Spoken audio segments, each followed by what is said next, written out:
আরে মিমি এদিকে মার। আরে এটা কি বল তো, চলে গেল ওইদিকে। আরে ভিখারি তোদের বল ভেঙে ফেলে দিব। তুমি আমাদের বল ভাঙলে কেন? আরে মিমি না ওখানে। আরে ভিখারি এটা কোনো বল হলো? এটা তো তরমুজ। আরে আরে কি করছো? তোমাদেরকে কান্না করতে হবে না, চলো বাড়িতে গিয়ে তোমাকে সুন্দর বল তৈরি করে দিব।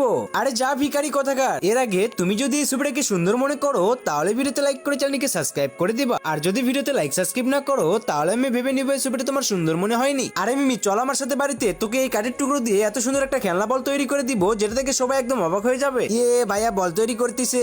বন্ধুরা আমি মিমির জন্য এত সুন্দর একটা কাঠের টুকরো দিয়ে বল তৈরি করব যেটা থেকে সবাই একদম পাগল হয়ে যাবে। এগুলোকে সুন্দরভাবে কেটে নেওয়ার পরে এটা আমার সুন্দরভাবে ঘুষে নিতে হবে। আরে ভিখারি তোরা যে এত কষ্ট করতেছিস, তোদের ভিডিওতে কেউ লাইক সাবস্ক্রাইবই করে না। আরে তুমি কি বলো? আমাদের ভিডিওতে অনেকজন লাইক সাবস্ক্রাইব করে। হ্যাঁ দেখি তো আমি কেমন লাইক সাবস্ক্রাইব করে। আরে দেখো সবাই লাইক সাবস্ক্রাইব করে দিবে। হ্যাঁ দেখবো নি ভিখারি কেমন লাইক সাবস্ক্রাইব করে সবাই। এই তো এগুলোকে সুন্দরভাবে আমার লাগিয়ে নিতে হবে, তাহলে সুন্দর একটা বল তৈরি হয়ে যাবে। এই তো বন্ধু দেখো কত সুন্দর বল হয়েছে। এই তো বল না, আমি তাড়াতাড়ি এখান থেকে পালিয়ে যাবো।